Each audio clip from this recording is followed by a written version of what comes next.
Has expired. We'll move to question time. Senator Cadell. Thank you, President. My question is to the Minister representing the Minister for Climate Change and Energy, Senator Wong. Minister, your colleague, Minister Bowen, has repeatedly claimed Labor's family car tax is based off the American model. Last week, the Biden administration responded to legitimate industry concerns about its version of the fuel efficiency standards by significantly delaying implementation timelines and reducing the cost of emissions, the level of emission reduction. This was done, according to reports, to support consumer choice in the United States and to avoid expensive price hikes for households. Given the Albanese government's proposed family car tax sets a much more aggressive rate of emissions than was previously allowed in America, will the government follow President Biden's lead and listen to the legitimate concerns about its fuel efficiency model? Thank you, Senator Cadell. Minister Wong. Thank you, President, I thank Senator Cadell for the question and for his interest in this area, and I hope that his newfound enthusiasm from the Biden administration might extend to a renewed commitment to renewables, a belief in climate change actually being something that we need to respond to and to deal with, a belief that an energy transition matters. I mean, there are a whole range of things that this administration is engaging in that your party room refused to engage in, refused to do, refused to support, and in fact, for nearly a decade in government, ensured that there was no policy reform, there was no energy policy, there was no progress when it comes to this issue, all because some people over there didn't believe that climate change was a thing. And in fact, they still don't. They still don't. But I do thank him for his question about the vehicle emission standards. I would note that the vehicle efficiency standards response from those opposite appears to be an argument that people shouldn't be able to buy cars that might cost them less to run. Might cost them less in terms of fuel. That seems to be the approach from those opposite. Let's make sure we require Australians to purchase vehicles that the rest of the world doesn't want to buy that will cost them more to run because they'll have to use more fuel. That appears to be the policy proposition from those opposite. You know, they vote against energy caps, price increase, energy caps, and price assistance as well. But in answer to the question, Senator Cadell, we are very aware of the Biden administration's policy in this area. That, along with Thank you, Minister. the consultation, will be examined very closely. Senator Cadell, first supplementary. Under the Biden government's fuel efficiency model, there are substantial subsidies in place for American auto manufacturers and subsidies for people to buy EVs. However, Labor's proposed family car tax would require companies producing petrol, diesel and even hybrid vehicles to purchase credits from EV makers. Is the government aware of any modelling on the cost of subsidies that will be paid to the growing number of Chinese EV makers and Tesla as a result of the proposed car tax? Thank you, Senator Cadell. Minister Wong. I am unclear. I'm unclear, and I apologise, Senator Cadell, if I have misunderstood your question. Minister Wong, please resume your seat. Senator Henderson, I have called the Senate to order, and you completely ignored that direction. Minister Wong, please continue. Senator Cadell, I'm unclear whether that last part of your question actually related to what the Biden administration was doing in relation to subsidies and the like. If so, that's a somewhat odd question to ask now, because we wouldn't model necessarily what happens in the US market. But I'm happy to make this point more generally. Of course, we are aware of what has occurred in the United States and what has occurred in other Minister international Wong, markets. please resume your seat. Senator Cadell. Explanation which is allowed. I believe the question was about the energy car tax in Australia at the end. It was, but it also went to what the Biden administration are doing, Senator Cadell. Minister Wong. But what I would say is the government has had a consultation process. The government will consider the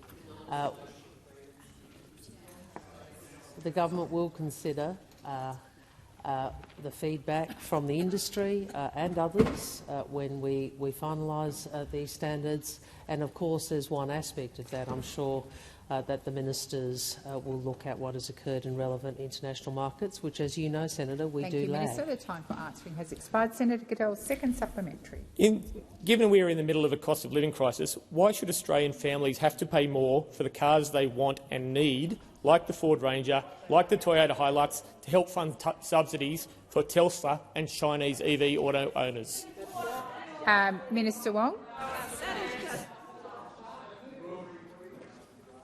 Minister Wong. Order. Well, perhaps the question is, why shouldn't Australians be able to buy cars that save them money? Isn't that? Yeah, that's actually the.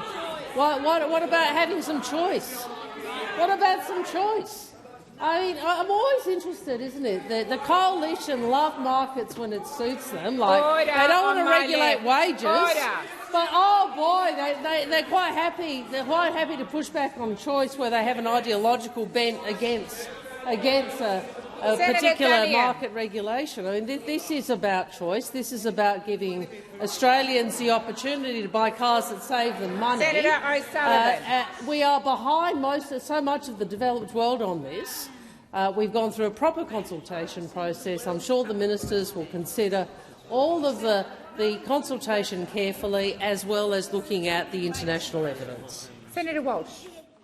Thank you, President. My question is to the Minister representing the Minister for Employment and Workplace Relations, Senator Watt. I am aware that Minister Burke has said that boosting and protecting wages is a key part of the government's plan to help Australians deal with cost of living pressures. How is the Albanese Labor government working to get wages moving for low-paid workers? Minister Watt. Thanks, President, and thanks, Senator Walsh, who, like so many people on this side of the chamber, has devoted her working life to supporting the interests of low-paid workers. And Senator Walsh knows that the Albanese government's #1 priority is addressing inflation and cost of living pressures. We know a lot of people are doing it tough, and that's why each and every day we're working to ensure that Australians earn more and keep more of what they earn. From the 1st of July, Labor's tax cuts for more taxpayers will help make that happen. But the other way we can ensure workers can deal with cost of living pressures is to get wages moving again, to ensure that workers earn enough to provide for their loved ones and get ahead. Our workplace relations reforms are helping low-paid workers who are doing it the toughest. And today we announced that the Albanese government's submission to the Fair Work Commission annual wage review, which impacts 2.9 million workers relying on awards, will recommend that real wages of Australia's low-paid workers should not go backwards. People on the lowest wages have the least capacity to deal with rising prices, and we want to ensure that their wages keep pace. That's why we've backed in low-paid workers every year at the Fair Work Commission. What a pleasant change. What a pleasant change that occurred after the change of government. And as a result of this change under the Albanese Labor government, the minimum wage under our government has increased by 5.2% in 2022 and 8.6% in 2023. Now a full-time minimum wage worker, like a cleaner or a retail worker, is earning $110 more per week since Labor took office. Now, we know the opposition have consistently voted against better wages, against secure jobs and against closing the gender pay gap. So it's no surprise that today they still can't bring themselves to support our actions. They spent 10 years keeping wages low as a deliberate design feature of their economic policy, and they're still at it today. Thank you, Minister Watt. Senator Walsh, first supplementary. Thank you, President. Noting that many Australians, particularly in low-paid industries like community and disability services, retail and hospitality, are feeling under the pump as a result of cost of living pressures, how is the Albanese Labor government helping workers in low-paid sectors earn more and keep more of what they earn? Minister Watt. Thanks again, Senator Walsh. Well, how is the government helping workers earn more? It may be a novel idea to those opposite, but we're actually doing it by improving workers' pay and conditions. The Albanese Labor government's workplace relations reforms are helping low-paid workers who are doing it tough to earn more by criminalising wage theft, stopping the underpayment of workers through the use of labour hire and stopping unpaid overtime, all things that were opposed by the coalition in opposition, just as they opposed those types of changes when they were in government. Our reforms are clearly working, with average wages growing at 4.2%, double the rate that occurred under those opposite. But Senator Walsh also asked me how we are helping workers keep more of what they earn. And of course, from the 1st of July, Labor is delivering a tax cut for all Australian taxpayers. All 13.6 million taxpayers will receive a tax cut, and more than 95% of nurses, teachers and truckies will receive a bigger tax cut under Labor. Senator Walsh, second supplementary. Minister, given that low wages are a deliberate design feature of the Liberal and National Economic Plan, how is the Albanese Labor government working to reverse a decade of deliberate wage stagnation under those opposite? Minister Watt. Thanks, Senator Walsh. And don't we enjoy it when we hear them moaning over the other side every time we talk about the fact that under Labor you'll earn more and keep more of what you earn, and under the Coalition you'll earn less and work more. And the reason they groan about it is they're so embarrassed about their record, and they're embarrassed about the fact that they still haven't worked out that it was time to shift policy when they lost the election. We know that if this mob are ever re-elected to government, they will continue their traditional policies of keeping wages low, keeping conditions low, and letting the gap between rich and poor get even wider. They have now voted against higher wages for workers more than 27 times in this term of parliament alone. And today we heard the member for New England, who we know still wants to come back as the National Party leader, continue describing pay rises for low-paid workers as window dressing. Well, I don't think that pay rises for low-paid workers are window dressing, and no one on the Labor side does either. Under Labor, you'll keep more of what you earn. Has expired. Senator O'Sullivan. Thank you, President. My question is to the Minister representing the Treasurer, Senator Gallagher. The most recent Finder RBA survey found that economists' positive sentiment across employment, wage growth, housing and affordability, cost of living and household debt was at its second lowest point in the history of Finder's RBA survey at 10%, second only to March 2020, which was at 8%. Meanwhile, new ABS data has revealed that over the 12 months to December 2023, all 5 living cost indexes rose by up to 6.9%. Isn't it true that Australians are still worse off under Labor than they were a year ago? Thank you, Senator O'Sullivan. Minister Gallagher. Thank you. Well, there is no shortage of economic data that's published regularly about the high, and particularly focusing on the high inflationary environment that we inherited when we came to government in May 2022, and that has had an impact on how, on business confidence and how people are feeling. They're feeling under pressure. I don't think we've ever pretended otherwise, and that's why our entire effort since coming to government has been on how to ensure that inflation comes down and that we're able to make sensible investments to ease cost of living where we can. It's why we did the energy bill rebates that you opposed. It's why we put the caps on the gas industry and that you opposed as well.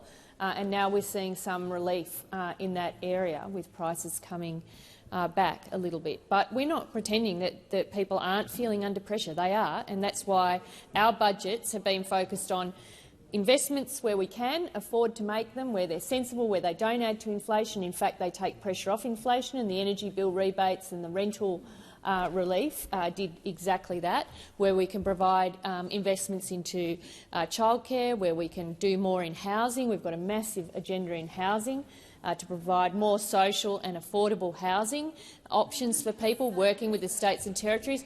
It's why we did our tripling the bulk billing rate. It's why we've opened the urgent care centres so people can get access to free or affordable health care. That's all of why our budgets have been targeted on making sure we can ease that cost of living, repair the budget, lower the debt, deliver a surplus and build up the drivers we need for future economic growth. Thank you, Minister. Senator O'Sullivan, first supplementary. Thank you, President. A recent report by Finance Research Institute Mozo revealed 3/4 of Australian mortgage holders are worried about their mortgage repayments in the face of consecutive rate hikes under this government. Why is the government ensuring rates stay higher for longer by committing to billions in new spending? Thank you, Senator O'Sullivan. Minister Gallagher. Well, I don't accept that question at all. It won't be any surprise, I think, to those opposite. We have been doing what we can, where we have areas of responsibility to work alongside the bank as they've been undertaking their tightening policy, while we have been making sure we're not adding to the work that they need to do. And I note those opposite like to talk about this calculator they've done of spending. What they don't tell you is that the vast majority of that, a large part of that, is actually parameter variations for pensions, for JobSeeker, for other investments like that, estimates variations that I can only presume that you opposite do not support. So you don't support indexing the age pension, clearly. You don't support indexing JobSeeker. You don't support all of those areas which automatically happen to ensure that when inflation is high, that we are supporting people. Thank you, Minister. The time for answering has expired. Senator O'Sullivan, second supplementary. Since the Albanese government has come to power, the cost of food is up 9%, the cost of housing is up 12%, the cost of insurance is up 22%, and the cost of gas is up 27%. With around 50,000 households due to exhaust their savings buffers by the end of next year due to record interest rates, how many Australians do you expect will lose their home under this government? Thank you, Senator O'Sullivan. Minister Gallagher. Thank you. Well, what Senator O'Sullivan doesn't say, of course, is that the interest rates for mortgage holders started increasing under your government. Right, only one. Yeah, right. And where inflation was its highest was under your government. It actually came off every quarter since, as we dealt with the significant policy issues and areas that your government, when in power, left unaddressed. For example, the energy crisis that we walked into, where Minister Bowen left the swearing-in ceremony to deal with the fact that the lights were going to go out. Because what had happened? Oh, that's right, a decade of failure to deal with those significant challenges. And we see it everywhere. We see it in housing. You talk about housing. The Commonwealth wasn't interested in housing unless it was about ransacking your super to go and buy a house for those young Minister people. Gallagher, please resume your seat. Order. Senator O'Sullivan. Point of order on relevance. In the 7 seconds remaining, I'm wondering if the minister could return to the final part of my question, which how many Australians do you expect will lose their home this year? The minister is being directly relevant. Senator O'Sullivan. Minister Gallagher. Oh, you finished? Sorry. Senator Cox. The question is to the Minister representing the Minister for Indigenous Australians, Minister Gallagher. The government's first legislative change following the referendum is the Offshore Worker Safety Bill, in which Schedule 2, Part 2 gives the Minister for Resources the power to silence First Nations voices who are fighting to protect their sea country, including sea country that might be part of the Indigenous Protected Areas, the IPAs. Australia has also signed the High Seas Treaties in September last year, which sets out new obligations regarding marine protected areas on the high seas. My question is, are areas of sea country in IPAs exempt from offshore leases, and will they be included in any protected areas established or managed under the High Seas Treaty? Thank you, Senator Cox. Minister Gallagher. Thank you. And I thank Senator Cox for the question about the offshore gas safety legislation.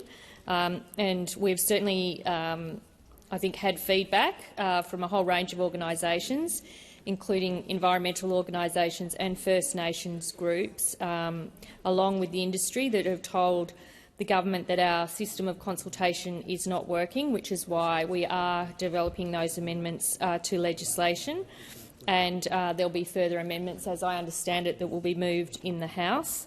And that will need to make sure that those regulatory changes will be consistent with our national environmental laws. I think this is probably more a question better asked to the Minister for Resources rather than the Minister for Indigenous Australians, but we are aware of, certainly in the consultations around this bill, of feedback from First Nations groups and ministers, including the Minister for Resources, Minister King, has been doing the consultations around that legislation. So My advice is there will be no changes to rigorous environmental assessments. No environmental standards will be watered down. There will be no fast track for offshore projects, but this bill will allow some reform to improve the safety of offshore gas workers and to fix the broken community consultation process on offshore projects that we have had feedback from those numerous stakeholders, including First Nations groups. Thank you, Minister. Senator Cox, first supplementary. Thanks, President. What's the point in having these protected areas if the government will not commit to protecting these areas from the drilling against the wishes of First Nations people in Indigenous protected areas? That's why it's to this minister. Thank you, Senator Cox. Minister Gallagher. Yeah, thank you. I think, and Minister King's, and I'm not sure whether senators have been aware of it, but there have been amendments moved in the House to better capture the government's long-standing intention to maintain the integrity of our environmental and community protection regime. And so just refer you back to my earlier answer where I said the bill— Minister Gallagher, please resume your seat. Senator Cox. Just on a point of relevance, President, I was asking directly about the Indigenous protected areas, which is the responsibility of the Minister for Indigenous Affairs. Thank you. And your original question went to a part of a bill, so I do believe the minister's being relevant. Minister Gallagher. Thank you. And so my advice has been that the bill does not change the legal requirements for offshore consultation in any way, shape or form. So I think that does answer that question. There will be no changes to rigorous environmental assessments, no environmental standards will be watered down, and there will be no fast track for offshore projects involved or covered by this legislation. There have been some amendments moved, which I think better capture that focus, and the consultations that Minister King has done to date. Thank you, Minister. Senator Cox, second supplementary. Thank you, President. Why is this government ignoring the wishes of First Nations people who are fighting to protect their sea country and refusing to remove Schedule 2, Part 2 of this offshore worker safety bill? Thank you, Senator Cox. Minister Gallagher. Thank you. Well, the government doesn't ignore anybody or any stakeholder. In fact, we have made it part of our government's priority is to consult across the board and to consult widely on legislation and policies, because this government is about bringing people together, not dividing them. We are a very different government to the one that came before us, and a very different to the opposition that sits there, opposes everything, no new ideas, negativity all the way. And it is strange. I accept Senator Rennick, because you're not a great bringer-together of people, but this is the approach that we take here, is we want to consult with people. Minister, please resume your seat. I'll call you, Senator Scarr. I'm just waiting for order across the chamber. Senator Scarr. A personal reflection, President. Senator Wong. President, I'm sure Senator Gallagher will withdraw if Senator Rennick wishes her to, but I don't think he markets himself as the consensus guy. So, yeah, I thought it was in good nature, but if the senator wishes Senator Gallagher to withdraw, I'm sure she will. Senator Rennick, please resume your seat. Thank you. Thank you, Minister.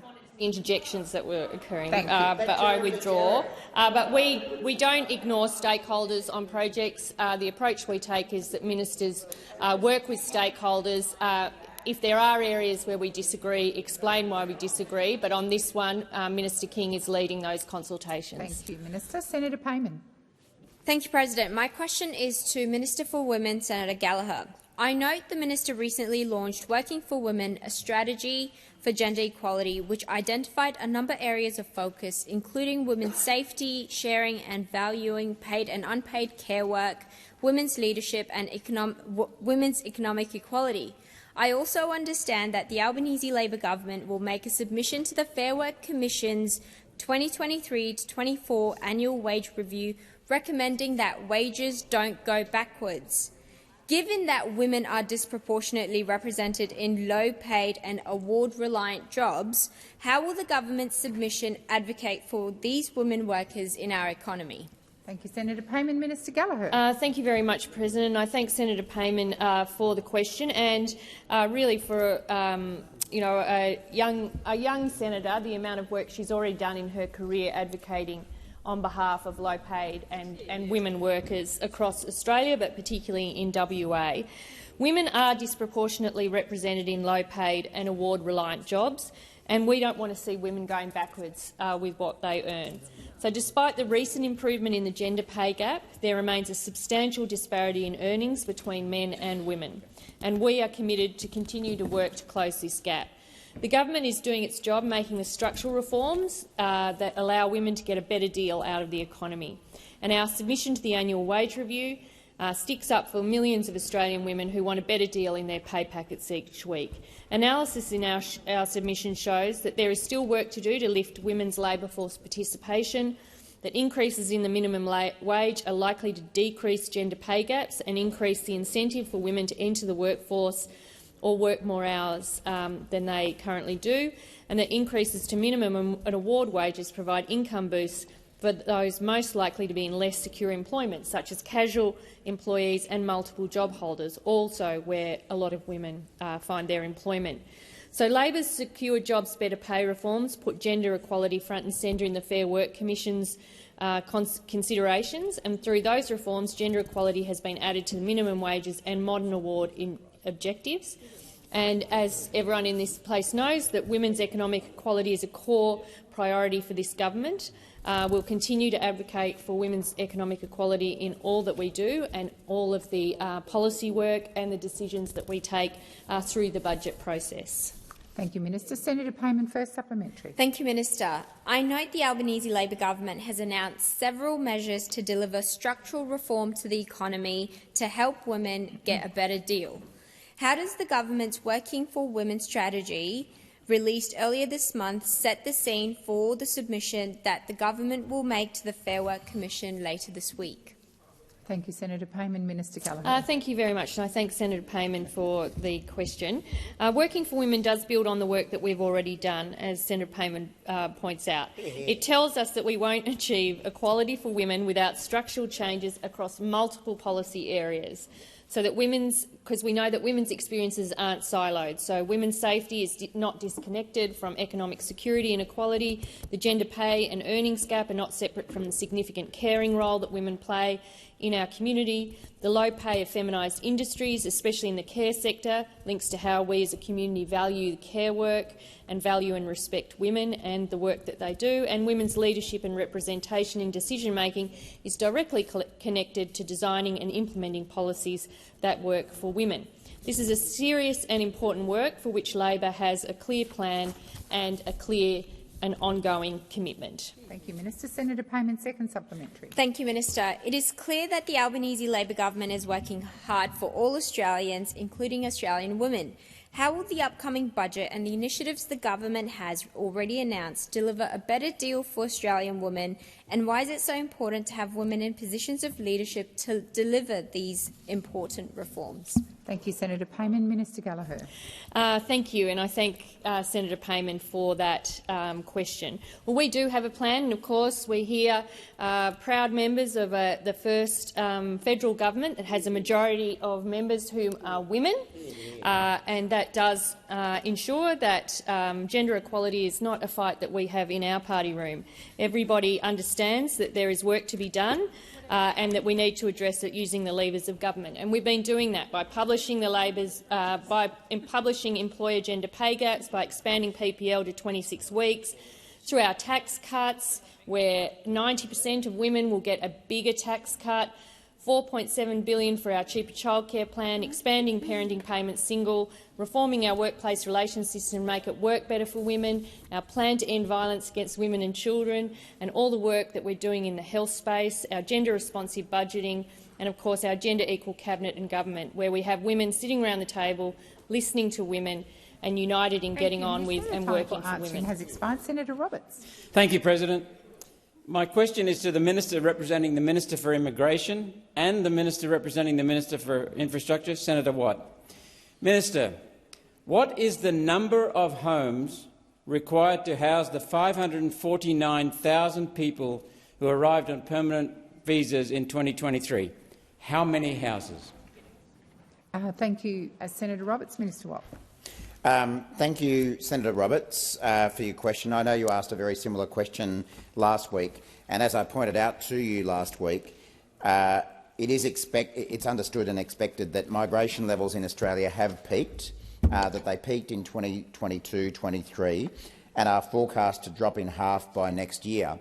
And that is as a direct result of the changes made by the Albanese government, particularly to tackle the rorts that were occurring in the international student visa system that we inherited from the former government.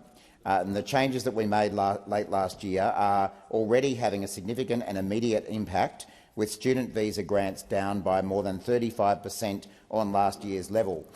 We are obviously strong supporters of the international education system. It's a very important export industry for Australia. It provides a wide range of benefits to Australia and the countries from which students come from. But the reality is that the system, unfortunately, was being rorted by a number of companies, and that needed to be tackled. It wasn't tackled by the former government, but we are tackling it, and that is having an effect. Now, Senator Roberts, one of the things I also pointed out to you last week was that it's a little bit ironic. Order. It's a little bit ironic getting a question from a One Nation senator or a coalition senator or at times a Greens Party senator about what this government is doing about housing numbers, because of course what we've seen over and over again is a coalition between the Liberals, the Nationals, One Nation and the Greens Party teaming up to block action on housing by the Albanese Labor government. We saw it with the Housing Australia Future Fund, and Senator Roberts, if you were actually sincere in your concern, you would have voted for the Housing Australia Future Fund to build more homes. And if you were sincere in your concern, you'd be voting for the Help to Buy legislation that we're currently trying to get through this parliament, but is being blocked again by the Greens Party, by One Nation and by the Liberals and the Nationals. Thank you, Minister Watt. Senator Roberts, first supplementary. Thank you, President. Minister, what is the number of schools and hospitals required over the next 5 years to meet the needs of these 549,000 new permanent arrivals last year? How many schools and hospitals? Number, please. Thank you, Senator Roberts. Minister Watt. Well, it obviously goes to reason that Australia does need more hospitals and more schools in order to deal with a growing population, whether that be a population growing through natural increase or a population growing through migration. And again, Senator Roberts, we are trying to tackle 10 years of underinvestment by a coalition government in our health system and in our education system. And that's why Minister Jason Clare has only just recently reached agreements with a number of states and territories to increase education funding to the states, and why through National Cabinet in the last few months the Prime Minister has reached agreements with the premiers about increased funding for healthcare across Australia. Order. We know that 10 years of coalition government, propped up by One Nation, saw underinvestment in healthcare, underinvestment in hospitals, underinvestment in our schools. Resume your seat. Senator Henderson, I called for order, then I called you personally. I would ask you to come to order and stop being disrespectful. Minister Watt, please continue.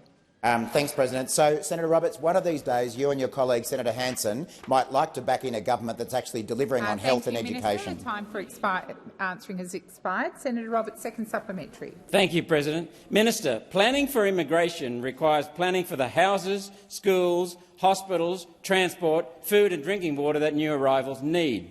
We won't let you dump 2.3 million long-stay arrivals on the states and then wash your hands of them. This is the second time this sitting I've asked for the numbers, and the second time you have failed to provide them.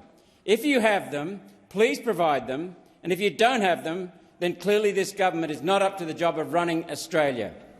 Thank you, Senator Roberts. Minister Watt.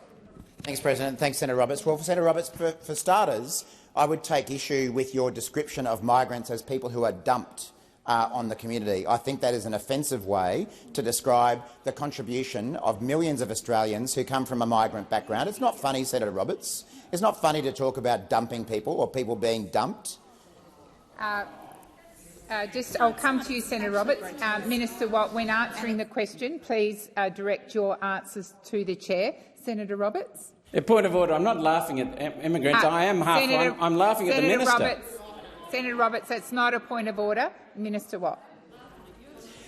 And I think that's especially the case now that Australia, I think the figures are approximately 1 in 2 Australians is either born overseas or their parents are born overseas. And we know that migrants make a great contribution to our country.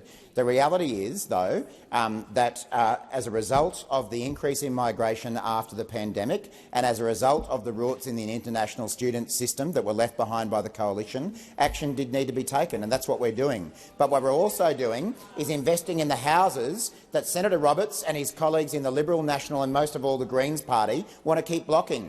If you want more housing, there's a really simple thing you can do. It's to vote with Labor for more housing rather than always oppose it. Thank you, Minister. Senator Dean Smith.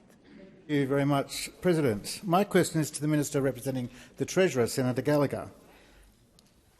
Last year, when asked whether or not the Albanese government would reduce the fuel tax credit for off-road use, Senator Watt responded, "I can confirm that this government has no intention whatsoever of getting rid of it.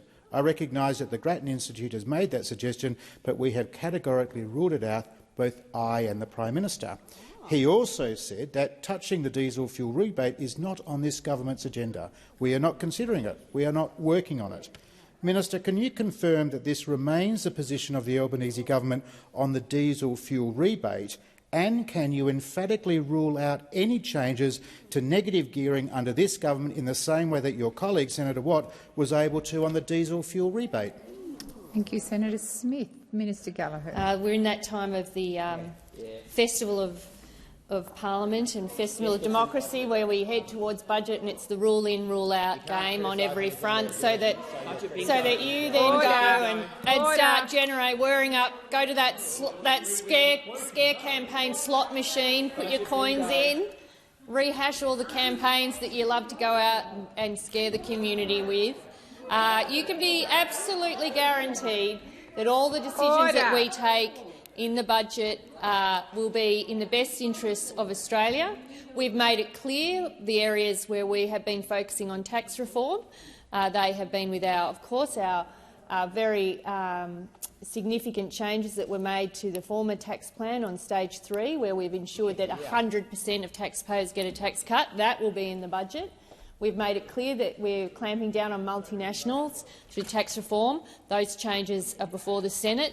PRRT, those changes are before the Senate. High balance super accounts, those changes are before the Senate. That has been the area of focus for us in tax reform. That's a pretty considerable amount of tax reform, I would say, that's before this parliament and that we should be able to deal with. The other areas of focus for the budget is doing what we can to continue to ease cost of living pressures for Australians and their households, and of course the tax cuts will go part of the way to supporting them. They'll be a significant part of the budget. We've announced that we're doing super on PPL, again a significant change and a significant investment, but one that we think is important. They'll have significant investments in defence. And I think I've outlined those areas where we've focused our energy on tax reform. So I would say to Senator Smith, I know what this is all about, the rule-in, rule-out game. I've been clear about the areas of focus for us on tax reform. They are either before the parliament or have passed the parliament. Thank you, Minister. Senator Dean Smith, first supplementary. Thank you, President. Minister, can you provide a clear assurance that your government will not seek to make changes to the capital gains tax in the upcoming budget? A clear assurance. Minister Gallagher. Well, I think the Treasurer has already done that. He's made it clear that those are not areas of focus for the government in that area that you raise. Our focus has been on getting wages moving, making sure that people earn more, and then through our tax changes that they're able to keep more of what they earn, continuing to support the energy transition and how that occurs across the economy, the work we're doing in aged care, the work we're doing in health care, the work we're doing in early childhood education. They are all key areas of focus. Rebuilding and reinvesting in Medicare, another area of key focus for this government. All of our effort is going into managing the economic circumstances of the time, so making sure we're not adding to the inflation challenge, that we're continuing to see inflation moderate, that where we can find room in the budget, that we are paying down debt. Our interest bill is enormous, that we're managing that and making sensible investments where we can to make a difference to the lives of the Australian people. Senator Dean Smith, second supplementary. Thank you, President. Minister, after ruling out changes to superannuation, you doubled the tax on super for Australian retirees. After ruling out changes to franking credits, your first budget included increased taxes on franking credits. After ruling out changes to Stage 3 tax cuts, you broke your promise. How can you seriously believe Australians would trust a word that you would say about taxes or on any other policy matter? Thank you, Senator Dean Smith.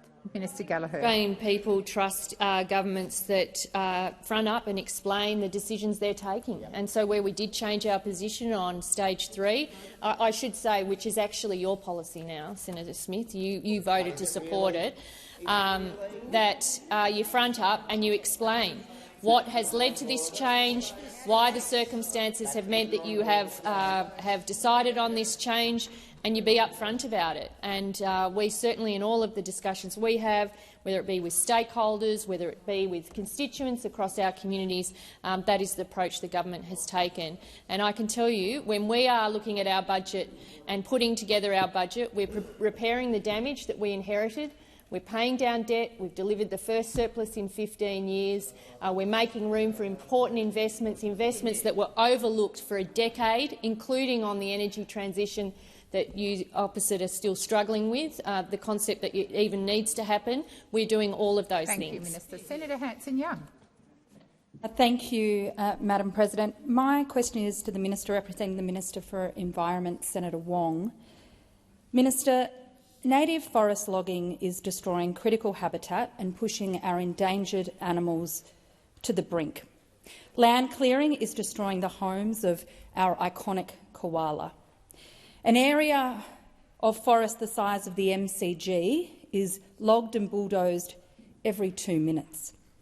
Wildlife like the koala, the swift parrot, greater glider and the northern quoll are hurtling towards extinction due to the destruction of their native habitat. Every time more forest is logged, more native wildlife die. Will the government's new environment laws put a stop to the destruction of koala habitat? Thank you, Senator Hanson-Young. Minister Wong. Thank you, Senator Hanson-Young, for that question, and I will give you an answer now as far as I'm able, and then in relation to the last point, which is, I think, a point about koala habitat, I've just asked for some further information on that. Obviously, I understand it's the position of the Greens political party to ban native forest logging under federal law. The government's position is that Australia still needs timber products, and therefore we would want to see a sustainable forestry industry. The government is investing over $300 million to modernise timber manufacturing infrastructure and to build the skills of the workforce and to grow more plantations, which already account for around 90% of the national timber production. But the senator is right. Native forests are valuable for many reasons, obviously carbon storage being one, native habitats including for endangered animals like koalas, leadbeater's possums and greater gliders, and there are economic benefits from protecting native forests. The minister is clear that she is committed to reforming environmental laws. These laws do not work for the environment and they don't work for business. And as part of the Nature Positive Plan, native forest logging will be regulated by national environmental laws through national environmental standards. In relation to threatened species, the senator would also know that the minister has announced a target of 0 new extinctions, the investment of over $500 million to better protect threatened plants and animals, and protecting an extra 40 million hectares of Australia's ocean and bush. Thank you, Minister. Senator Hanson-Young, first supplementary. Thank you. how does the government's commitment to zero new extinctions be met if you continue to destroy the homes of these animals? Minister Wong. As I said, the government's view is that Australia still needs timber products and wants sustainable forestry jobs. So that is why we have a very substantial investment in modernising the timber manufacturing infrastructure, building the skills of the forestry workforce and growing more plantations, which already account for around 90% of national timber production, as I said before, and that's a substantial increase over the last years. I mean, this is a substantial investment. I appreciate that the Greens political party wants a banning of native logging in Australia. As I've previously said in this place, I've travelled a reasonable amount, particularly in the countries of Southeast Asia, and I've never understood why it is progressive policy to believe that we should source timber from countries which don't have the same level of environmental regulation. The time for answering has expired. Senator Hanson-Young. Order. Order.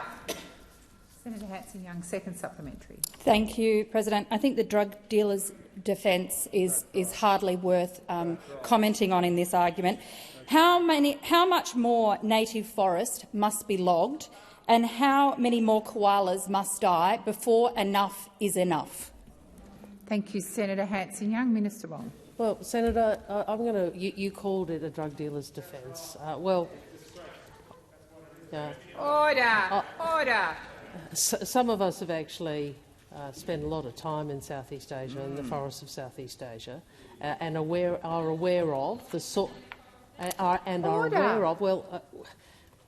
when we in this country don't use any timber other than plantation timber, then there's a discussion to be had. The reality is we still use timber products, and what we need to do is make sure we have a sustainable industry. And we continue to increase plantations, which have increased substantially over the last 20 years, as you know, both in terms of acreage but also in terms of the proportion of the industry. But I will push back on the assertion about drug dealers. I think that it is a reasonable proposition to say we live in a global economy and we ought to be trying to ensure that environmental protection occurs everywhere. Senator Marielle Smith. Thanks, President. My question is to the Minister representing the Minister for Climate Change and Energy, Senator Wong. In this morning's Age newspaper, I read that large investors and super funds are increasingly willing to fund renewable energy projects but have little desire to look at nuclear power. Can the Minister explain why the Albanese Labor government, as well as businesses and investors, is backing renewables, and what are the key concerns about nuclear energy? Thank you, Senator Smith. Thank you, Senator Smith, for that question. And as the senator knows, since we were elected, she and other members of this government have worked to stabilise the energy market, to provide electricity bill relief to those who need it most, and help Australia's energy transition. And the article that Senator Smith refers to looks at data from an annual survey released by the investor group on climate change. And what that data shows is since the Albanese Labor government has improved policy certainty and regulatory certainty, guess what? Confidence has rallied. The confidence of investors has rallied. Now, Senator Cash has been interjecting since I started speaking because they really can't bear the fact that they destroyed policy certainty in this market by having in excess of 20 policies over 10 years. The same report also found that on the list of technologies investors were looking at, guess where it was last? Nuclear power. Oh. Nuclear power. Now, for anyone actually interested in facts or evidence, this doesn't come as a surprise, because nuclear energy would increase bills, would cost taxpayers billions, risk reliability of the grid and won't be delivered on time. What a wonderful policy. But of course those opposite continue to cling to their nuclear fantasy. This morning the SMH published an article entitled Not in my backyard. Liberals, Nationals go cold on nuclear. And it detailed how 12 opposition MPs have publicly backed nuclear energy but refused to commit to hosting a nuclear power plant in their own electorates. That's the courage of their convictions, isn't it? Even Mr O'Brien won't back a power station in his electorate. They have no plan. They have no plan. They delivered nothing in government, and they still have no plan. The time for answering has expired. Senator Smith's first supplementary. Well, yes, thank you, Minister, for that response. How is the Albanese Labor government setting up the clean, cheap, reliable and resilient energy network whilst also working to stabilise the energy market now? I'm not going to call the minister until there's silence in the chamber. Order. Minister Wong. Well, this government took action to shield Australian families and businesses from the worst of the global energy price spikes. Our energy price relief rebates rolled out to more than 5 million households, lowering bills by hundreds of dollars while also lowering inflation. The draft default market offer maximum price that customers can be charged under standard contracts is stabilising and trending downwards. Let's remember who voted against the price relief package. Who has opposed every step this government, these senators have taken to try and work with Australians and help Australians who are facing high energy bills because of global markets? Those opposite opposed us every step of the way. We are delivering the Rewiring the Nation, expanded capacity investment scheme and the gas code. And the energy market operator says this is the lowest cost way to deliver a secure and reliable grid over coming decades. Thank you, Senator Wong. Senator Smith, second supplementary. Yes, thank you. I thank the minister as well for that response.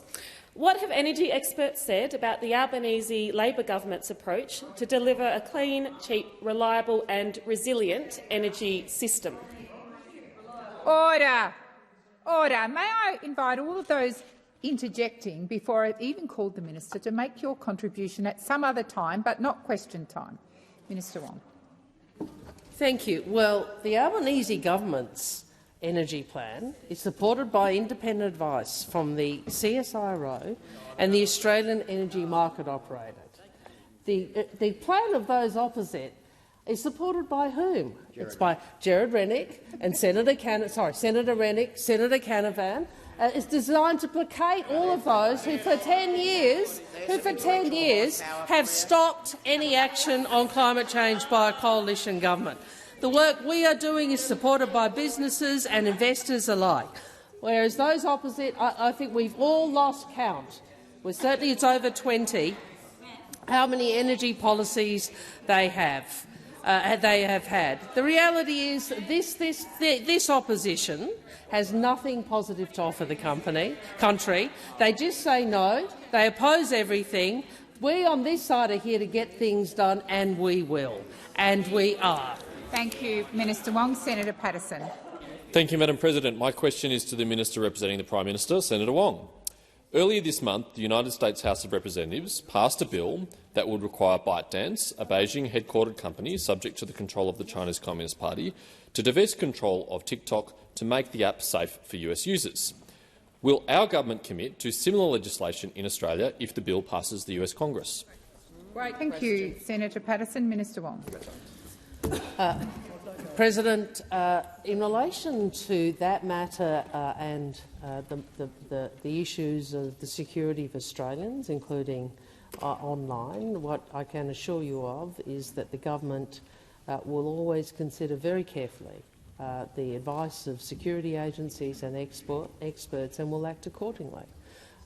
The question was, will we look at a bill in another jurisdiction and act on that basis? Of course we will take into account what others are doing, and there is legislation which would have an effect on the company on TikTok, as you say.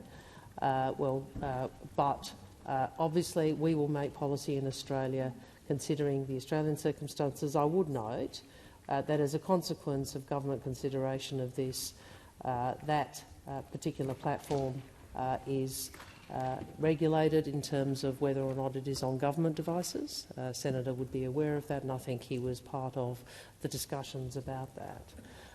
We always consider very carefully the advice provided by national security agencies on this matter and on all matters. Senator Patterson, first supplementary. Thank you, Madam President. Does the government share the concerns of our counterparts in the United States that a company who can be legally compelled to cooperate with Chinese intelligence agencies and to keep that cooperation a secret poses significant surveillance and foreign interference risks to Australia?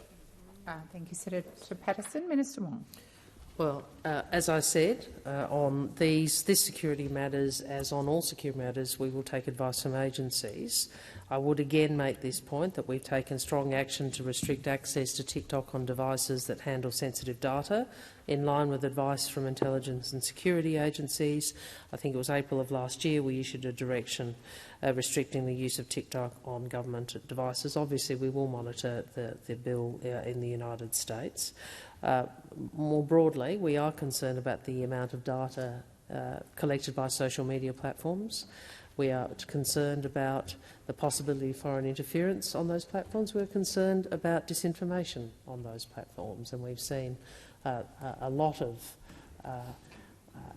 inaccurate information becoming much more prevalent in our democracy over the period of these last couple of years, and I think all of us need to guard against that. Senator Patterson, second supplementary. Thanks, Madam President. The Minister is right. In April last year, the Albanese government did finally decide to ban TikTok from Commonwealth-issued devices, almost a year after the Coalition originally called on them to do so, and after all of our Five Eyes partners and many other nations had already acted. Will the Albanese government commit to action to address the national security risks presented by TikTok and ensure that Australia is not again left behind? Thank you, Senator Patterson. Minister Wong. I think that was Senator Patterson, delivering his own report card, wasn't it? Yes, and I'm very Senator. With in relation to order, this, Senator Ruston. What I would say, Senator Patterson, is Senator Ruston. Would you like to stand up, Senator Ruston? You can say.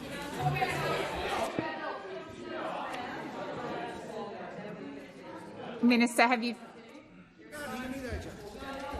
Not Senator, at question time.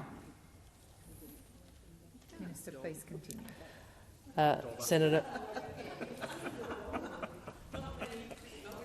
Only two to go. Order. Senator Ayres. Minister. I think.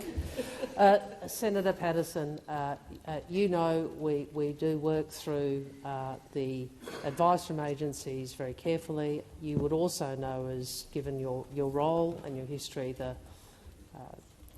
how a government, a democratically elected government, deals with the prevalence of misinformation online, the increased disinformation that we see.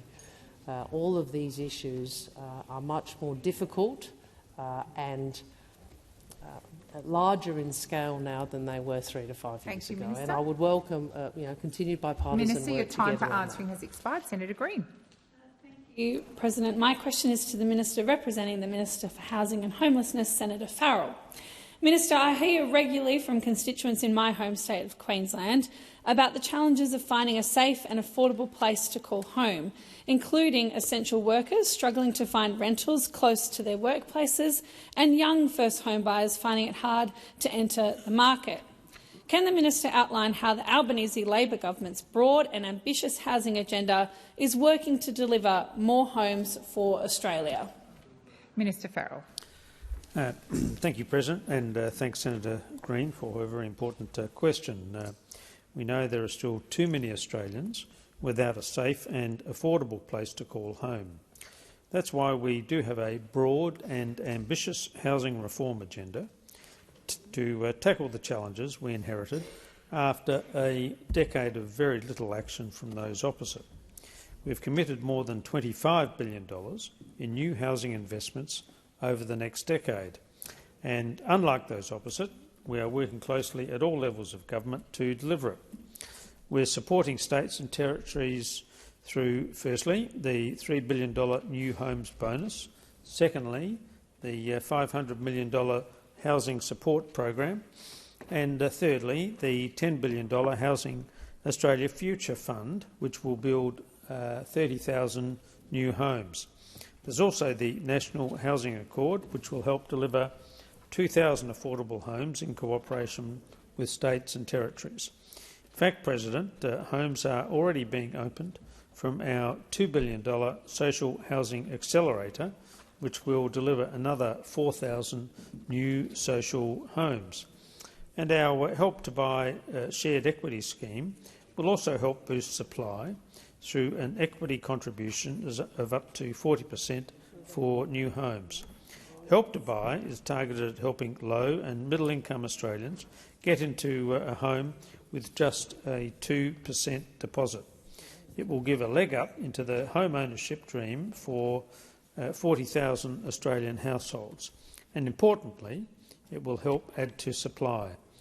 It's the home Australia needs for the Australians who need them. Thank you, Minister. Senator Green, first supplementary. Thank you, President. I thank the Minister for his answer. It's encouraging to hear that the Albanese government is taking action and offering support to help ease the housing pressures on Australians right across the country. On home ownership, can the Minister update the Senate about the Albanese government's significant reforms to housing, including the Help to Buy scheme, and what support the program has received from stakeholders? Thank you, Senator Green. Minister Farrell. Thank you, President, and thanks Senator Green for her first supplementary question. The Help to Buy will give Australians a leg up into the home ownership dream, and importantly, it will help add to supply. It's not just us saying that. The master builders have said, and I quote, "It will succeed in translating the strong demand for homes that is out there at the moment into newly built homes on the ground." Even the Queensland LNP leader, David Crisafulli, said programs that allow equity like this are firmly in our focus. Apparently he said that. This support from industry and the Queensland LNP is fantastic, and we look forward to similar support from Mr Christofouli's federal colleagues right over there. Thank you, Minister. Senator Green, second supplementary. Thank you, President. And thank you for that update, Minister. The Albanese Labor government is currently working to implement our plans to ease pressure on housing, help for Australians to buy their first home and to get more rental stock into the market. Can the Minister outline any challenges to the passage of this vital assistance and how work to help more Australians buy their first home? Thank you, Senator Green. Minister Farrell. Thank you, President, and thanks Senator Green for her second supplementary question.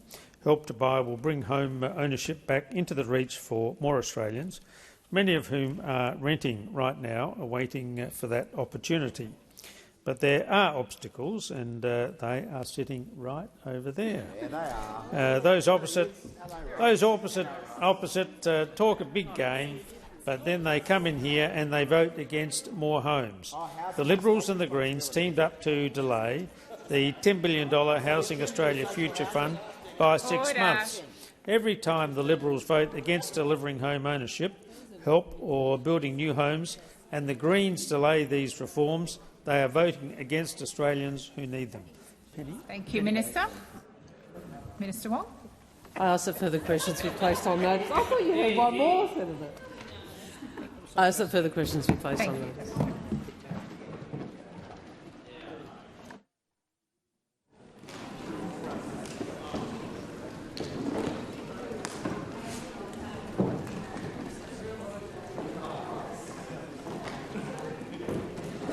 There you go. How are you?